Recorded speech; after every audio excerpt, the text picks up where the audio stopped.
Hello दोस्तों, कैसे हैं आप सब।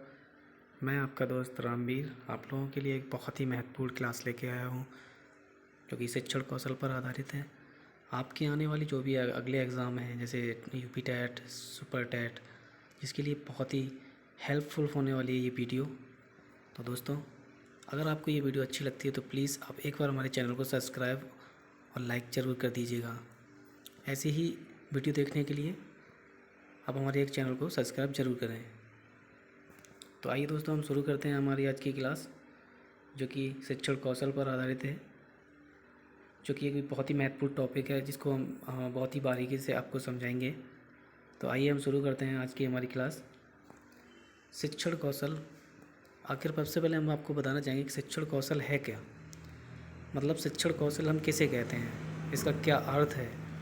तो आइए हम जानते हैं कि शिक्षण कौशल क्या है। शिक्षण कौशल का अर्थ होता है, संकुचित शब्दों में अगर कहें तो शिक्षण कौशल शिक्षण कार्य में कुशलता है। कहने का तात्पर्य है, अगर हम संकुचित शब्दों में कहना चाहें तो शिक्षण कौशल शिक्षण कार्य में कुशलता है। कहने का तात्पर्य है कि जो भी हम अपनी क्लास में बच्चों को पढ़ाते हैं, जिस तरीके से पढ़ाते हैं, जिस तरीके से बच्चों को सीखने में मतलब हम सहायता करते हैं कि बच्चे किस तरीके से किसी चीज़ को सीखें, तो उन सभी चीज़ों का जो प्रयोग हम करते हैं तो वही हमारी एक शिक्षण की कार्य कुशलता है। कहने का मतलब जो भी हम कार्य करते हैं शिक्षण के लिए, वो सारी एक कुशलता है। शिक्षण कौशल शिक्षक व्यवहार से संबंधित वह स्वरूप है जो शैक्षिक उद्देश्यों को प्राप्त करने में सहायक होते हैं। कहने का तात्पर्य है कि हम अध्यापक हैं, जो बच्चे को सिखाने के लिए जो भी मतलब बच्चे का जो उद्देश्य है, उसको उद्देश्य को प्राप्त करने में जो भी सहायता करता है, वो सारे एक शिक्षक कौशल के अंतर्गत आता है और छात्रों को सीखने की सुगमता प्रदान करते हैं। मतलब छात्रों को सीखने के लिए एक साधन के रूप में एक सुगमता, मतलब सरलता से उस चीज़ को बच्चे को हम सिखा सकते हैं। तो यही हमारा एक शिक्षण कौशल है। तो आइए, इस पर आधारित हमारे पास आज 30 प्रश्न हैं और इस 30 प्रश्न बहुत ही महत्वपूर्ण हैं, जो कि आए हुए कुछ परीक्षाओं में आ भी चुके हैं और आने की आगे की संभावना भी है। तो आइए दोस्तों, हम आगे चलते हैं। हमारा अगला क्वेश्चन है,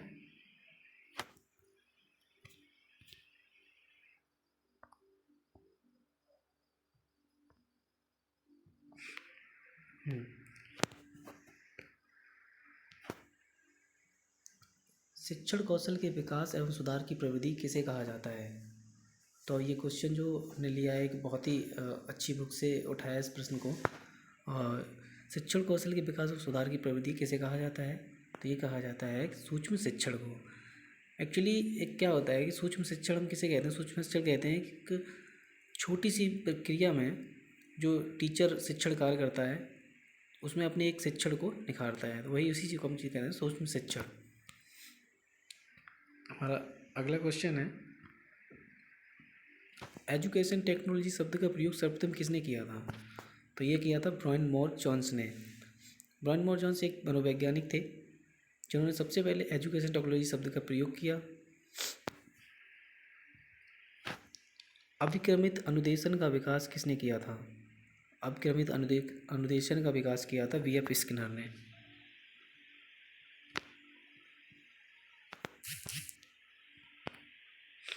रेखीय अभिक्रमित अन्य किस नाम से जाना जाता है। तो ये अन्य नाम से जाना जाता है ब्राय अभिक्रमित।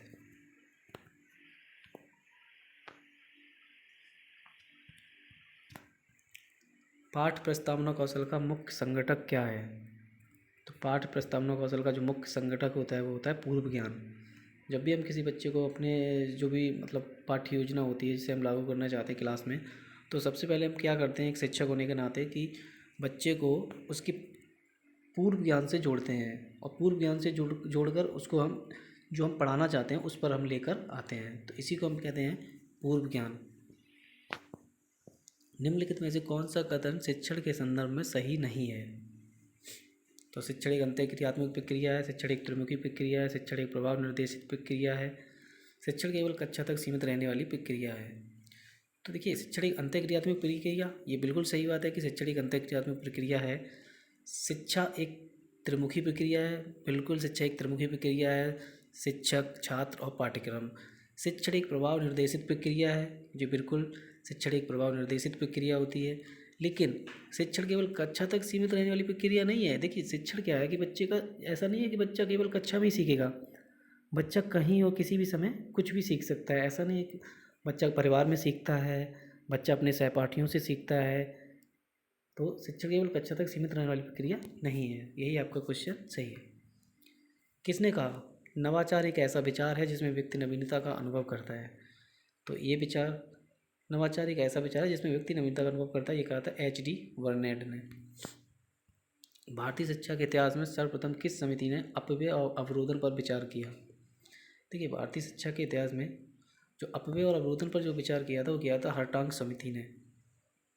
यशपाल समिति थी, मेहता समिति थी, जाकिर हुसैन समिति थी।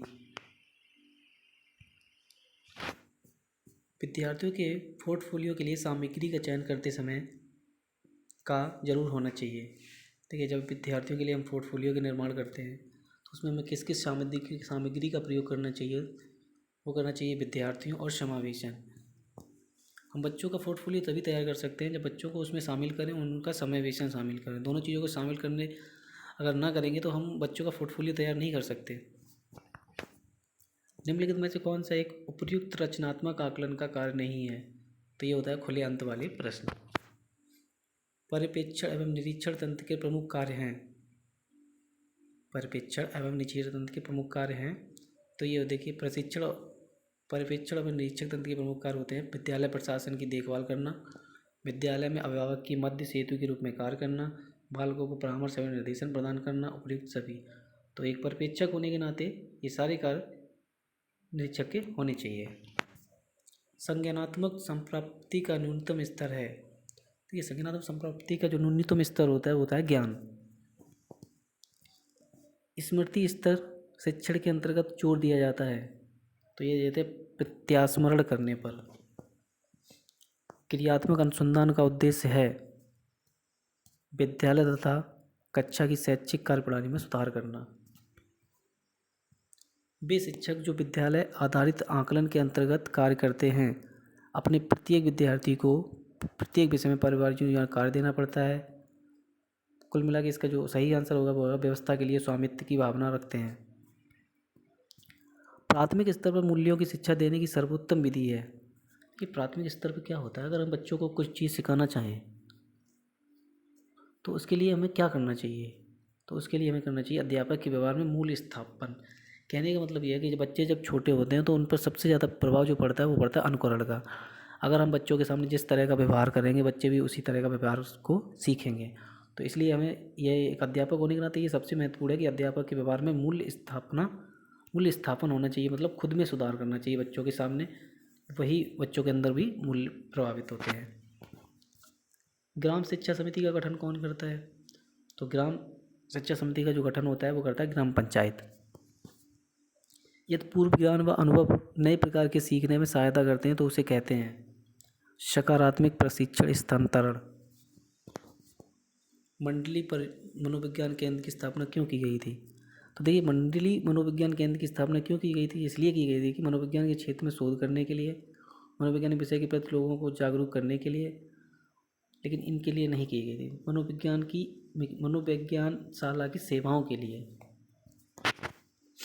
वंचित वर्ग की पृष्ठभूमि के बच्चों को शिक्षा प्रदान करने के लिए शिक्षक को चाहिए कि उनके बारे में अधिक जानकारी जुटाने का प्रयास करें और उन्हें कक्षा में होने वाली चर्चा में शामिल करें।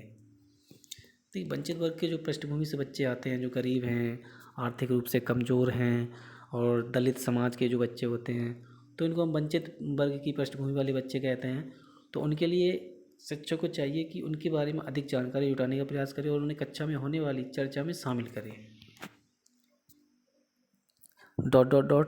को एक अभिप्रेरित शिक्षा का संकेतक माना जाता है। तो ये माना जाता है विद्यार्थियों के द्वारा प्रश्न पूछना। देखिए जब विद्यार्थी जब हमसे कोई प्रश्न पूछेगा तो इसका मतलब ये है कि बच्चा जो है पढ़ने में रुचि ले रहा है और बच्चा प्रश्न पूछ रहा है। किसी दूसरी वस्तु की अपेक्षा एक वस्तु पर चेतना का केंद्रीकरण अवधान है, यह कथन है डम्बिल का। और ये क्वेश्चन पूछा गया क्वेश्चन है, ये बहुत ही महत्वपूर्ण क्वेश्चन है, इसको खास तौर पे ध्यान रखिएगा और नोट करके रखिएगा। राष्ट्रीय पाठ्यचर्या की रूपरेखा 2005 के अनुसार शिक्षक की भूमिका है, तो भूमिका होती है सुविधादाता के रूप में। कहने का तात्पर्य ये है कि अगर बच्चे को किसी भी तरह की कोई भी समस्या है तो उसका जो समाधान है वो एक शिक्षक को निकालना ही चाहिए। राष्ट्रीय योजना एवं प्रशासन संस्थान नीपा कहाँ स्थित है? तो ये स्थित है न्यू दिल्ली में। कक्षा 1 में बच्चों की भाषा कौशल का विकास क्रम में होना चाहिए। देखिए, जब बच्चा छोटे क्लास में जब बच्चा पहली बार एडमिशन लेता है तो उसका जो विकास, जो भाषा का विकास है वो किस क्रम में होना चाहिए और किस क्रम में मतलब एक टीचर को करना चाहिए। तो होता है, पहले बच्चा सुनता है, फिर बोलता है, फिर पढ़ता है और फिर लिखता है। तो यही एक सीखने का, बच्चे के में भाषा कौशल सीखने का मतलब विकास क्रम है कि बच्चा किस क्रम में अपने आप को पहले सुनता है, फिर बोलता है, पढ़ता है और फिर लिखता है। शिक्षण कौशल में ऋणात्मक अंतर क्या है? देखिए, शिक्षण कौशल में ऋणात्मक अंतर का मतलब होता है कि पूर्व अर्जित ज्ञान का नवीन ज्ञान प्राप्त करने में बाधा। यानी हमने कोई पूर्व ज्ञान में कोई मतलब कार्य किया और फिर वो वही हमारा ज्ञान मतलब किसी नवीन ज्ञान प्राप्त करने में बाधा आ रहा है, तो इसका मतलब होता है कि हमने शिक्षण कौशल में ऋणात्मक अंतर किया है। शिक्षण के कितने स्तर होते हैं? देखिए, शिक्षण के 3 स्तर होते हैं और वो भी आपको भी पता है, एक शिक्षक, शिक्षार्थी और पाठ्यक्रम। आपके अनुसार शिक्षण है, आपके अनुसार शिक्षण क्या है? आपके अनुसार शिक्षण होना चाहिए एक कला, एक कौशल। तो दोनों ही मतलब एक शिक्षण होता है, एक कला भी है और एक कौशल भी है।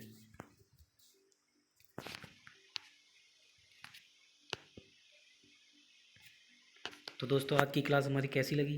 प्लीज़ कमेंट करके ज़रूर बताइएगा और लाइक और सब्सक्राइब जरूर कर दीजिएगा, क्योंकि आने वाली क्लास इससे भी बहुत ही बेहतरीन होगी, जो कि आपके आने वाले जितने भी एग्ज़ाम है उसमें सभी अपने आपको हेल्पफुल होगी।